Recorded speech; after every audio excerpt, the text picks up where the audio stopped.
بالکل سادہ الفاظ ہیں لیکن حضور کی بارگاہ میں حاضری ہے کہ سوچتے سوچتے جب سوچ ادھر جاتی ہے، سوچتے سوچتے جب سوچ ادھر جاتی ہے، روشنی روشنی ہر سمت بکھر جاتی ہے، روشنی روشنی ہر سمت بکھر جاتی ہے، اور میں گزرتا تو وہاں جہاں سے گزرتا چپ چاپ، میں گزرتا تو وہاں جہاں سے گزرتا چپ چاپ، یہ ہوا کیسے مدینے سے گزر جاتی ہے، میں گزرتا تو وہاں جہاں سے گزرتا چپ چاپ، یہ ہوا کیسے مدینے سے گزر جاتی ہے، اور اڑتے اڑتے ہی کبوتر کی طرح آخر کار، اڑتے اڑتے ہی کبوتر کی طرح آخر کار، سبز گنبد پہ میری آنکھ ٹھہر جاتی ہے،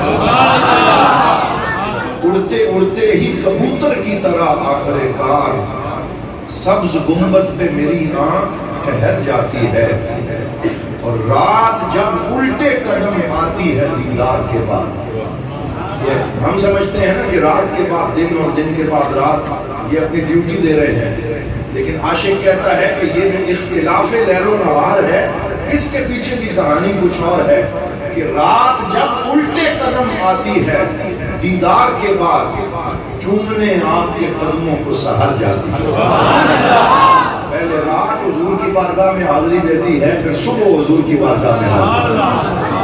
یہ سرکار دو عالم وجہ تخلیق کائنات ہیں، باعث فخر موجودات ہیں، اور اللہ رب العزت نے آپ کی خاطر کائنات میں یہ رونقیں لگائی ہیں، اور یہ ساری شانیں اللہ رب تعالیٰ نے آپ کو عطا فرمائی۔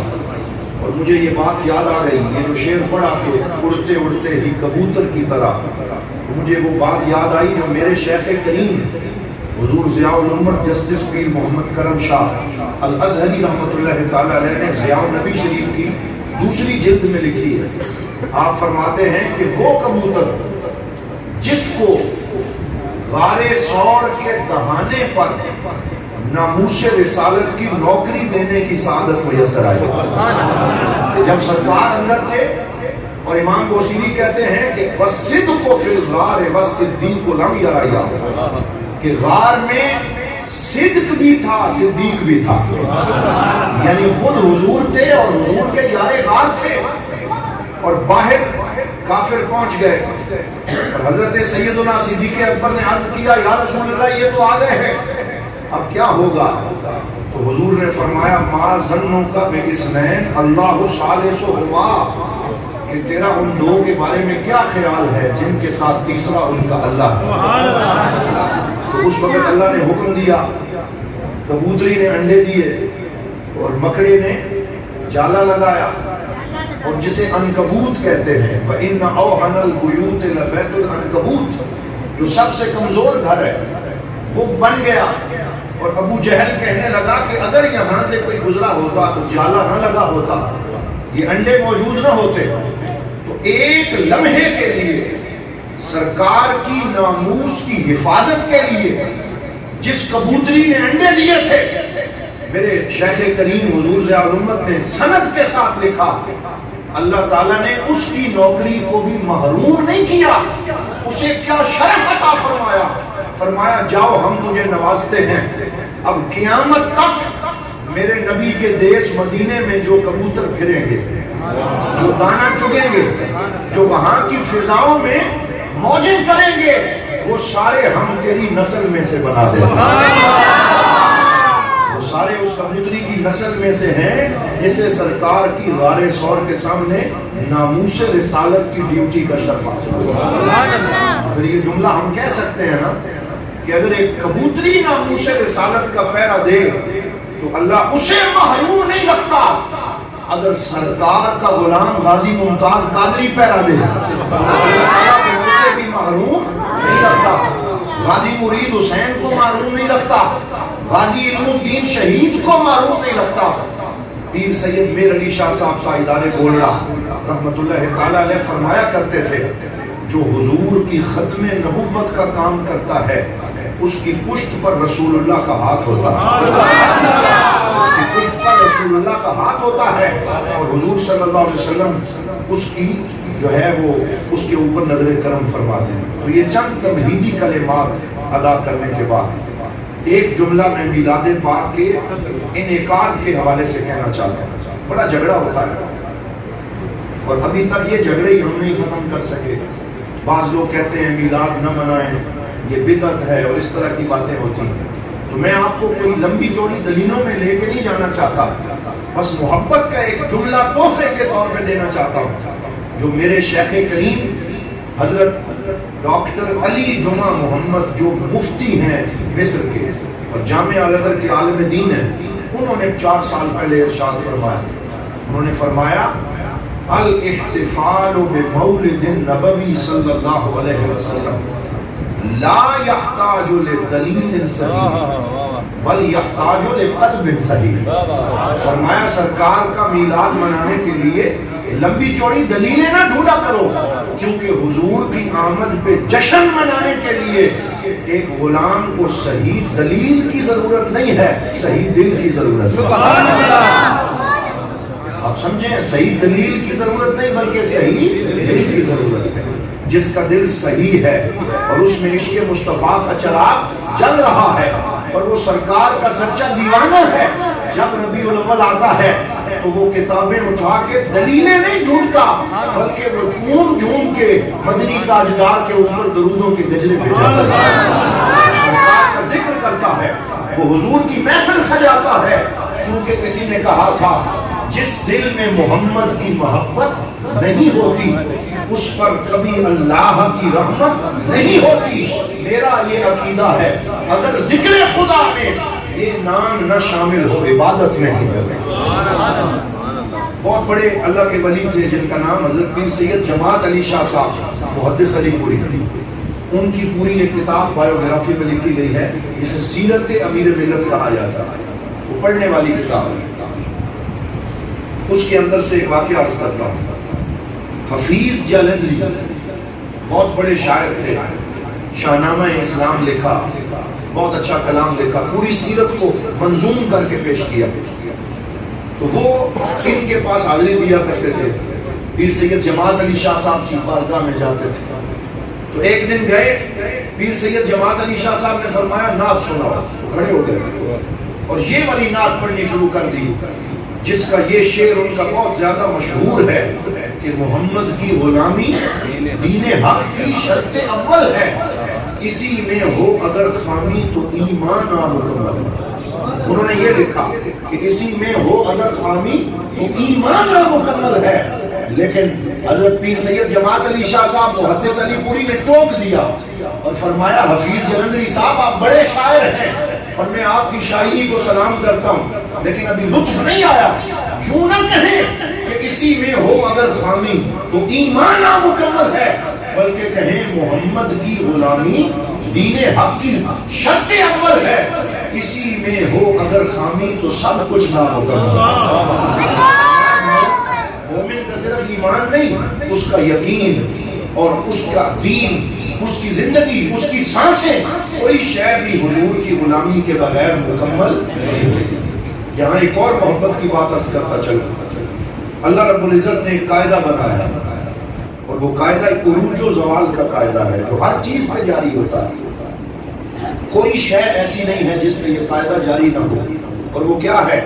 جس شے کو اللہ رب العزت عروج عطا فرماتا ہے وہ اچانک نہیں دیتا، وہ گریجولی ہوتا ہے، آہستہ آہستہ ہوتا ہے۔ آپ نے کبھی دیکھا ہے کہ کوئی درخت کی کونپل نکلے اور 1 گھنٹے میں تناور درخت بن جائے؟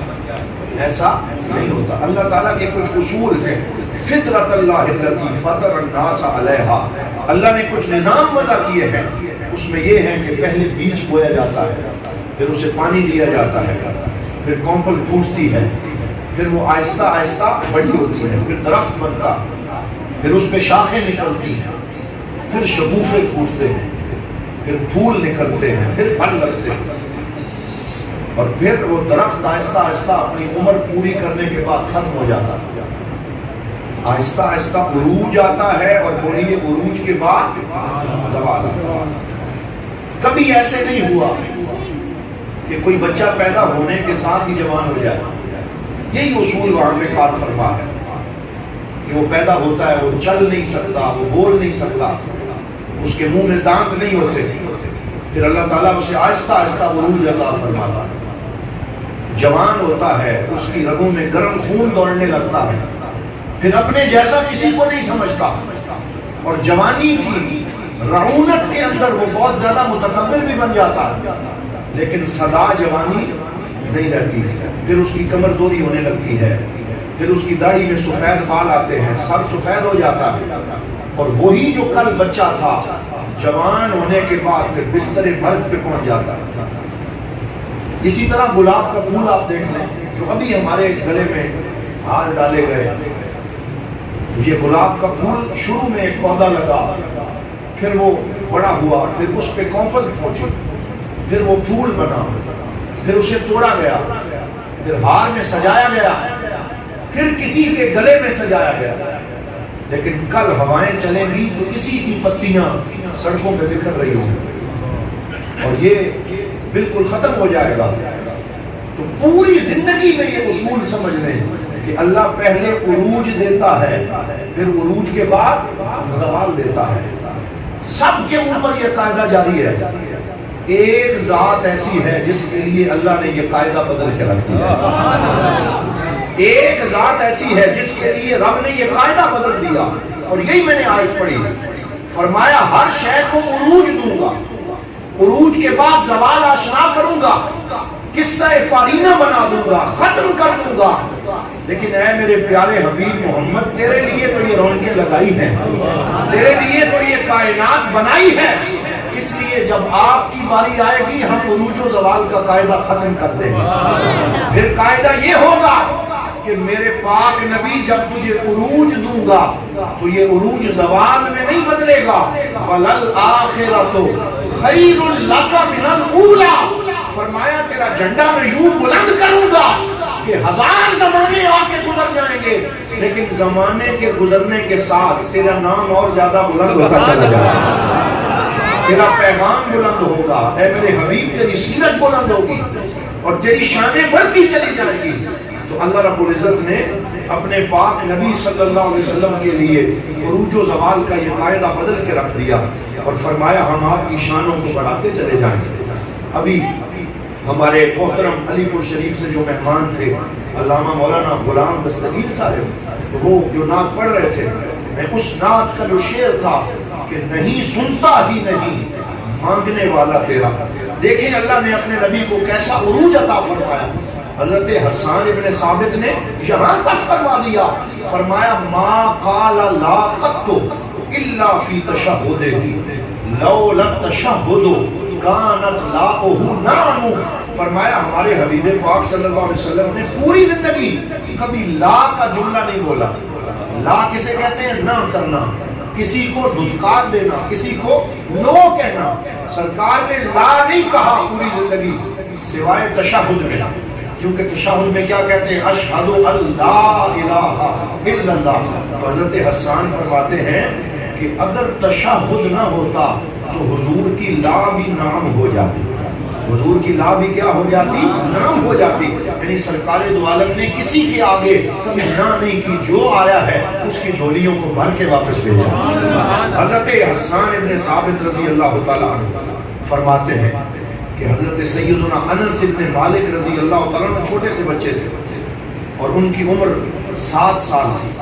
ان کی والدہ حضرت ام سلیم رضی اللہ تعالیٰ عنہ انہیں لے کے حضور کی بارگاہ میں حاضر ہوئی اور حاضر ہو کے عرض کیا یا رسول اللہ ھذا خویدم کا، یہ آپ کا چھوٹا سا بچونگڑا ہے، یہ خادم ہے، اسے اپنی بارگاہ میں قبول فرمائیں. تو سرکار دو عالم نے انہیں ماتھے کے درمیان بوسہ دیا، انہیں اپنے قریب کیا.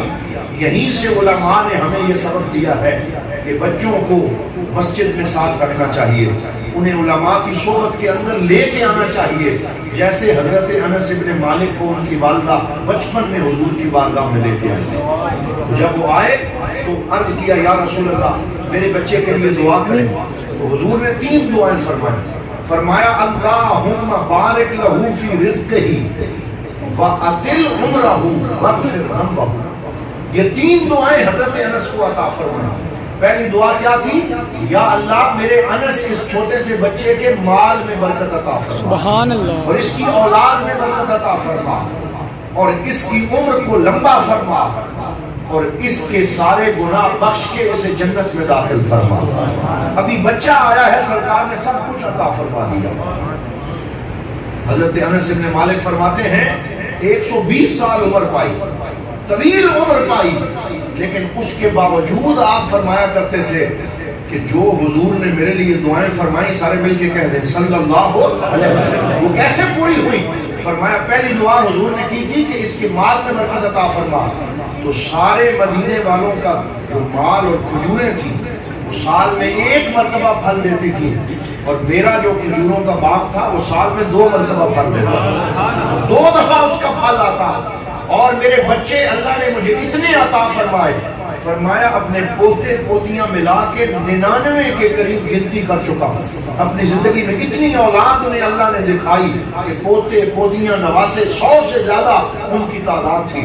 لمبی عمر ہوئی، پھر رویا کرتے، فرماتے ساری دعائیں حضور کی قبول ہو گئیں، اب آخری دعا کا انتظار کر رہا ہوں کب میری آنکھیں بند ہوں اور بارگاہ سرور کونین میں حاضر ہو جائیں۔ اس طریقے سے حضور صلی اللہ علیہ وسلم نے اپنے غلاموں کو نوازا ہے، اپنے غلاموں کو عطا فرمایا۔ حضرت حذیفہ بن یمان رضی اللہ تعالی عنہ سرکار کے وہ صحابی ہیں جن کو سر رسول اللہ کا لقب دیا گیا ہے، یعنی سرکار کے رازدار ہیں۔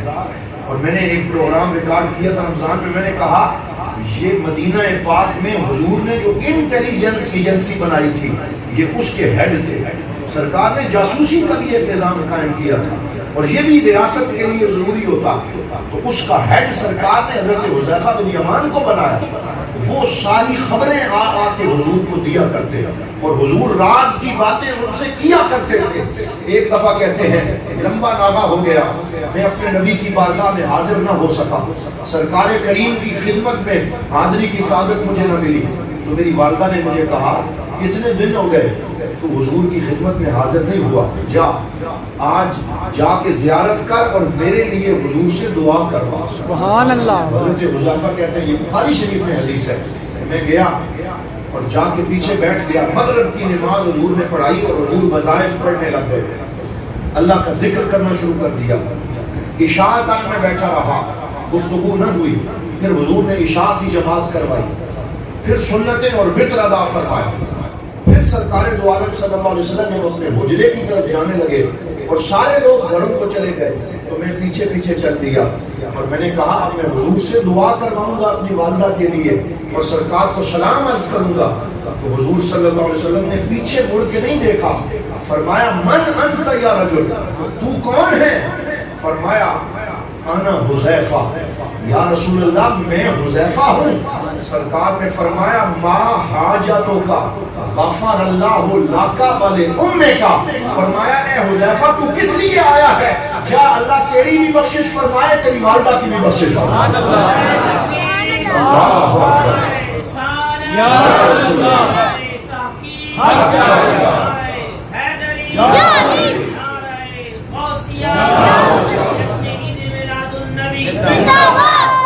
علی، ختم نبوت زندہ باد، تاجدار ختم نبوت زندہ باد۔ اس طریقے سے سرکار دو عالم صلی اللہ علیہ وسلم کو اللہ نے دلوں کا رازدان بنایا۔ حضور فرماتے تھے لوگوں میں جیسے آگے دیکھتا ہوں ویسے ہی پیچھے بھی دیکھتا ہوں۔ احمد ندیم قاسمی نے وہ جو مشہور نعت لکھی اس میں انہوں نے کہا تھا کچھ نہیں مانگتا شاہوں سے یہ شہدا تیرا، اس کی دولت ہے فقط نقشے کفے پا تیرا، اور اب بھی ظلمات فروشوں کو گلا ہے تجھ سے، رات باقی تھی کہ سورج نکل آیا تیرا۔ اللہ تعالیٰ نے آپ کو وہ نگاہ عطا فرمائی کہ اپنے صحابہ کرام رضوان اللہ تعالیٰ علیہ مجمعین کی تربیت فرماتے۔ پھر میلاد پاک کے حوالے سے یہ نقطہ بھی آپ سنتے چلیں، میں اکثر دوستوں سے یہ بیان کرتا ہوں کہ جب حضور صلی اللہ علیہ وسلم مکہ سے ہجرت کر کے مدینہ تشریف لائے، اب اس میں جو واقعات سامنے آئے وہ سیرت کے حسین ترین واقعات ہیں جس سے ہمارے ایمان میں اضافہ ہوتا ہے، ایمان تازہ ہوتا ہے۔ 17 دن کا سفر تھا، بولیے کتنا؟ 17 دن کا حضور نے سفر کیا۔ ایک سواری تھی کبھی خود بیٹھتے کبھی حضرت ابوبکر صدیق کو بٹھاتے، اور اس طرح سوار بدل بدل کے حضور نے سفر جاری رکھا، اور سرکار دو عالم صلی اللہ علیہ وسلم کا زادِ راہ ختم ہو گیا، کھانے پینے کی کوئی شے موجود نہ رہی۔ راستے میں معبد کا خیمہ آیا، مشہور واقعہ ہے، لیکن میں حصول برکت کے لیے، کیونکہ میلاد کی محفل ہے، اختصار سے وہ سنا رہا۔ معبد ایک ایسی خاتون تھی، بخاری شریف میں ہے، کہ جو اپنے خیمے کے سامنے بیٹھتی تھی، مردوں سے پردہ نہیں کرتی تھی، اور ان کی مہمان نوازی کیا کرتی تھی۔ جب اس نے دیکھا کہ یہ پاک ہستیاں تشریف لا رہی ہیں تو کہنے لگی آپ کی حاجت کیا ہے؟ تو حضرت ابوبکر صدیق نے عرض کیا ہم مدینہ یثرب جا رہے ہیں تو کچھ کھانے کے لیے ہے تو لے کے آؤ۔ یہ نہیں بتایا کہ ہمارے ساتھ ہمارے آقا ہیں۔ تو معبد کہنے لگی کہ میرا تو کام ہی رستے سے آنے والوں کی مہمان نوازی کرنا ہے، انہیں کھانا دینا ہے، لیکن آج میرے گھر میں کوئی شے موجود نہیں ہے، پینے کا پانی تک موجود نہیں ہے، کوئی شے نہیں ہے، میں افسوس سے کہتی ہوں کہ کوئی خدمت نہیں کر سکتی۔ سرکار نے دیکھا کہ خیمے کے پیچھے ایک بکری بندھی ہوئی جو چلنے سے لاغر ہے، وہ کہنے لگی دودھ دینا تو دور کی بات ہے، میرا خامد اسے اس لیے یہاں چھوڑ گیا کہ یہ تو مرنے کے قریب ہے، یہ دودھ دینے کے قابل نہیں ہے، یہ چل نہیں سکتی۔ سرکار نے فرمایا اسے میرے پاس لانا تیرا کام ہے، اور اس سے دودھ کی نہریں جاری کرنا مجھ محمد کا کام ہے۔ حضور نے اسے قریب بلایا، معبد یہ واقعہ دیکھ رہی تھی۔ سرکار دو عالم نے اپنا دستے کرم اس بکری کی پشت کے اوپر پھیرا اور پڑھا بسم اللہ وعلا برکت اللہ۔ تو حضرت سیدنا ابوبکر صدیق فرماتے ہیں مجھے یہ سمجھ نہیں آئی کہ سرکار کا ہاتھ پہلے لگا ہے یا اس میں دودھ پہلے آ گیا۔ پھر سرکار نے فرمایا برتن لے کے آؤ۔ وہ اتنا بڑا برتن اٹھا کے لائی، کان یسق الرحت، جو ایک بڑی جماعت کے لیے کافی تھا، جیسے بڑی دیگ ہوتی ہے، بڑا دیگچہ اٹھا کے لائی۔ حضور صلی اللہ علیہ وسلم اپنے نورانی ہاتھوں سے دودھ دوتے گئے، اور ایک بکری سے اس کے گھر کے سارے برتن لبریز ہو گئے، نور ہو گیا۔ خود سرکار نے اپنے خادموں کو دودھ پلایا، سیدنا صدیق اکبر کو پلایا، معبد کو پلایا، اس کے گھر کے برتنوں کو بھر دیا، اور پھر خود سرکار دو عالم صلی اللہ علیہ وآلہ وسلم نے دودھ پیا۔ پھر حضور آگے تشریف لے گئے۔ صحابہ فرماتے ہیں کہ معبد بہت بڑی وصافہ تھی، وہ حلیہ جس کا دیکھتی تھی یاد کر لیتی تھی، تو اس نے سرکار کا حلیہ یاد کر لیا۔ اور پھر جب معبد شام کو آیا تو اس نے بتایا کہ آج ایک برکت والی ہستی یہاں سے گزری، تو کہا صفی ہے، بتاؤ وہ کیسی ہستی تھی؟ تو معبد نے جو حلیہ بیان کیا ہے، آج 1500 سال گزرنے کے بعد بھی سارے مسلمان اسی حلیے کو یاد کر کے اپنے سینے کی ٹھنڈک کا سامان کر رہے ہیں۔ کہا آج ایک ایسی ہستی گزری، وسیم قسیم، جو بڑی خوبصورت دین ڈول والے تھے، جن کا چہرہ بہت سہانا اور خوبصورت تھا، ابیض، جو بہت گوری رنگت والے تھے۔ اور پھر کہنے لگی اور ان کی افلج الثنیتین، ان کے دونوں دانتوں کے درمیان تھوڑا فاصلہ تھا، رؤی النور من وجہہ، جس میں سے نور نکلتا ہوا دکھائی دیتا تھا، دور سے آتے ہوئے خوبصورت لگتے، اور جب قریب آتے تو اور زیادہ سونے لگتے، اور زیادہ خوبصورت لگتے۔ جب گفتگو کرتے کأن اللؤلؤ یتحدر من فمہ، ایسے لگتا کہ ان کے منہ سے موتی جھڑ رہے ہیں، ایسے گفتگو فرماتے۔ اور جب اشارہ کرتے تو ان کے اصحاب ان کے اوپر جان چھڑکتے تھے، ان کے اشارہ ابرو کے منتظر رہتے تھے۔ یہ حلیہ اس نے سارا سرکار دو عالم صلی اللہ علیہ وسلم کا بیان کیا۔ پھر حضور آگے تشریف لے گئے۔ میں دوستوں سے اکثر یہ کہا کرتا ہوں، ذرا وہ منظر چشم تصور میں دیکھیں، 17 دن کا سفر کرنے کے بعد جب حضور مدینہ پاک میں پہنچے تو وہ لوگ 17 دن سے یہ پریکٹس کر رہے تھے کہ اپنے گھروں کی چھتوں پہ چڑھ جاتے، کھجور کے درختوں پہ چڑھ جاتے، اور حضور کا انتظار کرتے کب ہمارے آقا آئیں گے۔ اور جب سرکار مدینہ پہنچے، ظہر کی نماز کا وقت تھا، پیر کا دن تھا، اور مزے کی بات یہ ہے کہ 12 ربیع الاول کا دن تھا۔ یہ یاد رکھنا ہے آپ نے، یہ دلیل ہے میلاد کے اوپر۔ سرکار پیدا بھی 12 ربیع الاول اور پیر کے دن ہوئے، اور حضور مدینہ بھی 12 ربیع الاول کے دن پہنچے اور پیر کے دن پہنچے۔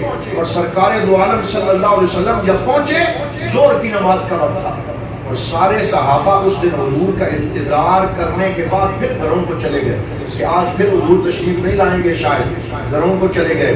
اور مدینہ پاک کی گلیاں اس وقت سنسان تھی جب دور سے حضور آ رہے تھے، تو سب سے پہلے ایک یہودی نے دیکھا کہ یہ تو مہمان آ رہے ہیں، اور 17 دن سے وہ جو پریکٹس دیکھ رہا تھا اسے پتا چل گیا کہ یہ وہی آ رہے ہیں جن کے لیے مدینے والوں کے دل دھڑک رہے ہیں۔ تو یہودی نے آواز لگائی، یا اہل یثرب ھذا جدکم قد اتاکم، اے یثرب والو تمہارے صاحب و سردار جن کا تمہیں انتظار تھا وہ تشریف لا رہے ہیں۔ کہتے ہیں جب لوگوں نے یہ آواز سنی، یہ اب میں علامہ ابن اسحاق کے جملے پڑھ رہا، فخرجت النساء والصبیان وخرجت الاطفال والشیوخ، بچے بھی نکلے، بوڑھے بھی نکلے، عورتیں بھی نکلی، مرد بھی نکلے، حتیٰ کہ جن کے گود میں 2 مہینے کے بیٹے تھے انہیں بھی اٹھا کے حضور کے استقبال کے لیے لے آئے۔ سارا مدینہ باہر نکل آیا اور کھجور کی چھال کے جھنڈے بنائے اور لائنیں بنا کے حضور کا استقبال کیا، اور بچیوں نے دف بجا کے کیا پڑھا، طلع البدر علینا من ثنیات الوداع، آج ہمارے پاس حضور تشریف نہیں لائے بلکہ آج مدینے کے اوپر 14ویں کا چاند طلوع ہو گیا۔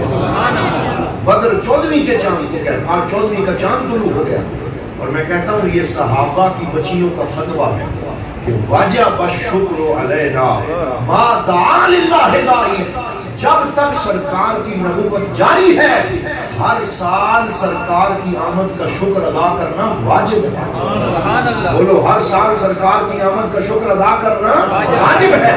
یہ میں نہیں کہہ رہا، یہ صحابہ کی بچیاں 1500 سال پہلے کہہ رہی ہیں، اور وہ پڑھ رہی ہیں، مدینے کے تاجدار سن رہے ہیں، حضور سماعت فرما رہے ہیں۔ اب علامہ ابن اسحاق کا جملہ سنیں اور اسے اپنی بچیوں کو سنائیں، اپنے بچوں کو بتائیں کہ حضور کی نعت پڑھنے والوں کو کیا اجر ملتا ہے۔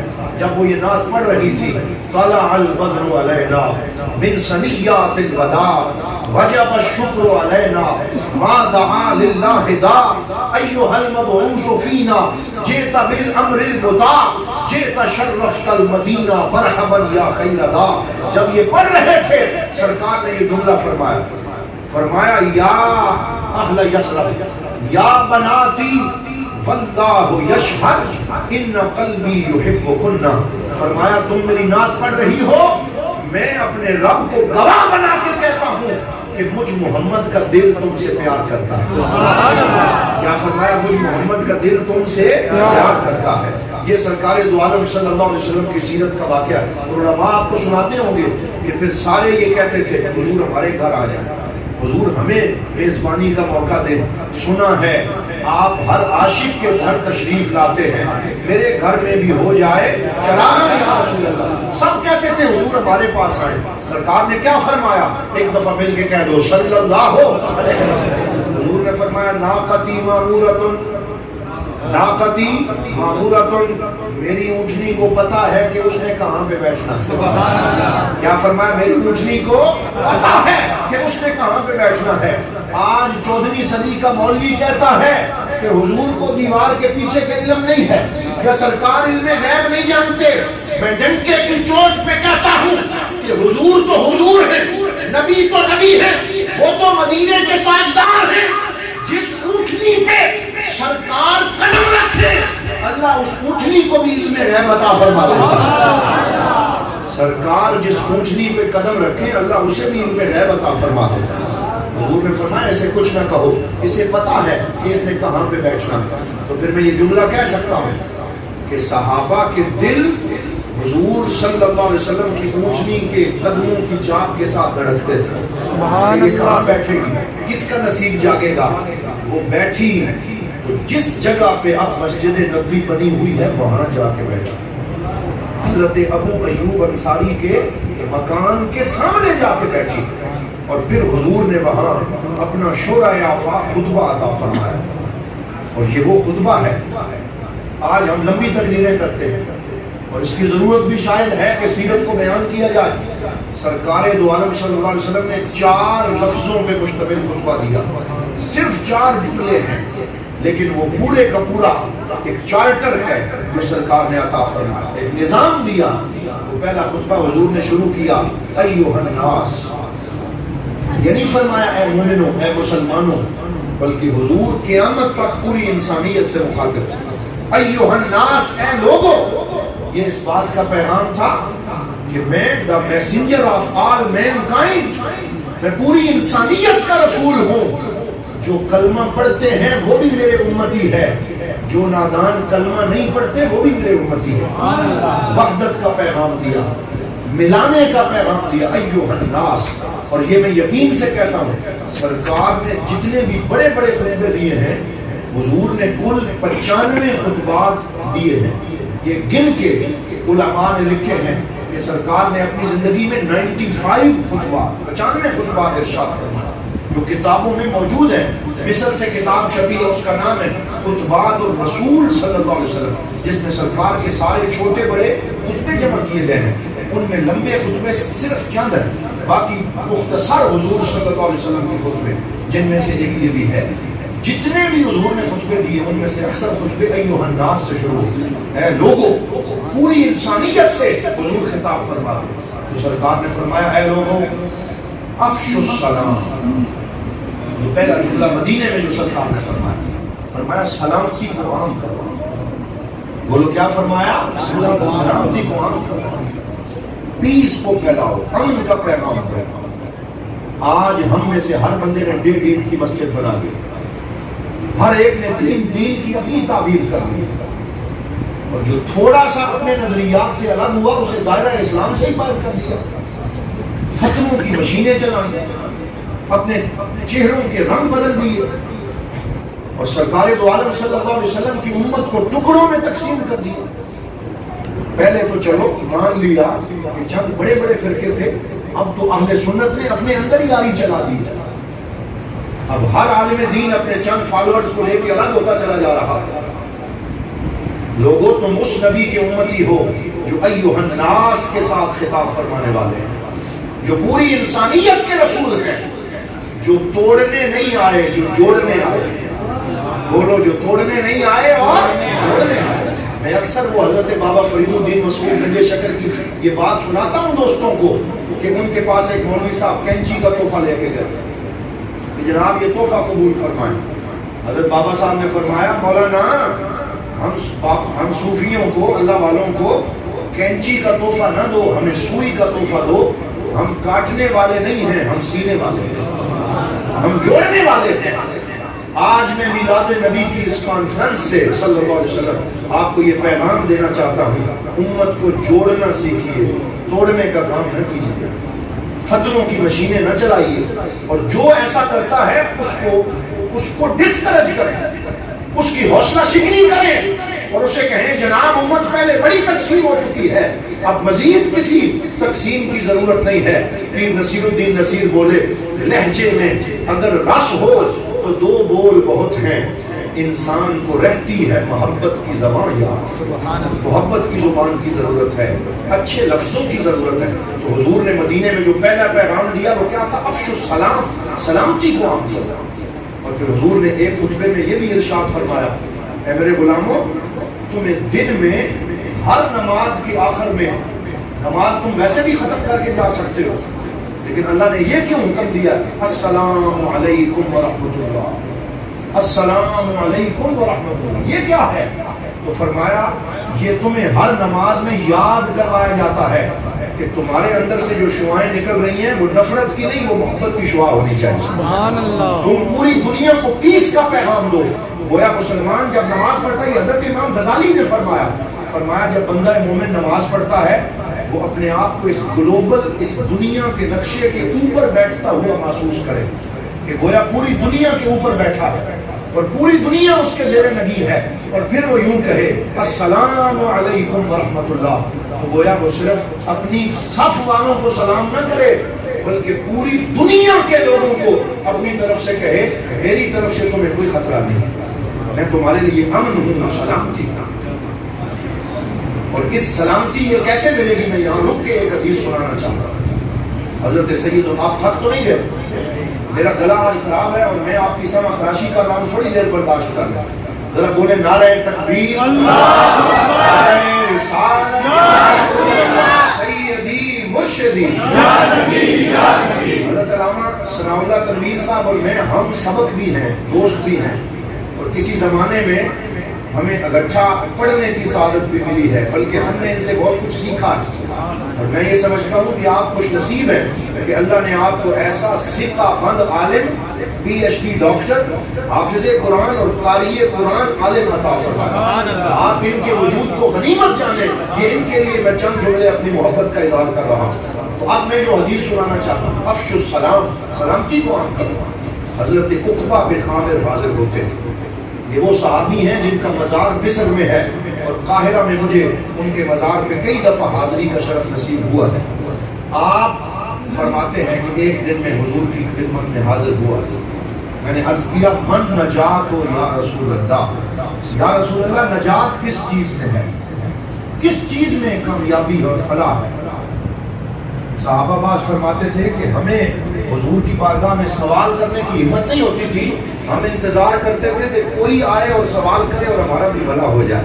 تو حضرت عقبہ بن عامر نے آ کے سوال پوچھا، ہم سب ہمہ تن گوش ہو گئے کہ اب حضور فرمائیں گے نجات کس چیز میں ہے، کامیابی کس چیز میں ہے، ڈگری دیں گے، شہادت اور سرٹیفکیٹ جاری کریں گے۔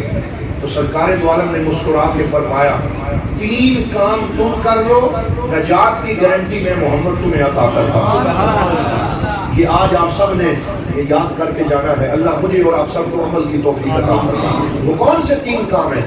فرمایا امسک علیک لسانک، اگر نجات چاہتے ہو تو پہلا کام، یہ 15ویں صدی کے مسلمان کو حضور نہیں فرما رہے، یہ اپنے صحابہ سے فرما رہے ہیں، تو آج ہماری کیفیت کیا ہو؟ فرمایا امسک علیک لسانک، نجات کا پہلا مینڈیٹ یہ ہے کہ اپنی زبان پہ کنٹرول کرو۔ امسک کا معنی پکڑ لو، اور ایک حدیث میں ہے کہ سرکار نے اپنی نورانی زبان دانتوں سے باہر نکال کے پکڑ کے فرمایا امسک علیک ھذا، خود زبان پکڑ کے دکھائی، فرمایا اس کو پکڑ لو، کیونکہ سارے فتنے اسی سے جنم لیتے ہیں۔ میں آج آپ سے پوچھتا ہوں، یہ جو پاکستان کے اندر ایک کشتی کا ماحول بعض علماء کے درمیان بنا ہوا، یہ اسی زبان کا نتیجہ ہے۔ اللہ تعالیٰ ہمیں اس سے معافی عطا فرمائے۔ تو فرمایا اس کو کنٹرول میں کرو۔ دوسرا وَلْيَسَعُكَ بَيْتُكَ، کوشش کرو کہ تمہارا گھر تمہارے لیے کھلا ہو جائے، تمہارے لیے کافی ہو جائے۔ اس کا کیا مطلب ہے؟ کہ بغیر ضرورت کے گھر سے باہر نہ نکلو، چوک اور چوراہے میں نہ بیٹھو، وقت ضائع نہ کرو، اپنے بیوی بچوں کی تربیت پہ دھیان دو، انہیں رزق حلال کھلاؤ، ان کے ساتھ اچھا ٹائم سپینڈ کرو۔ وَلْيَسَعُكَ بَيْتُكَ، تمہارا گھر تمہارے لیے کشادہ ہو جائے۔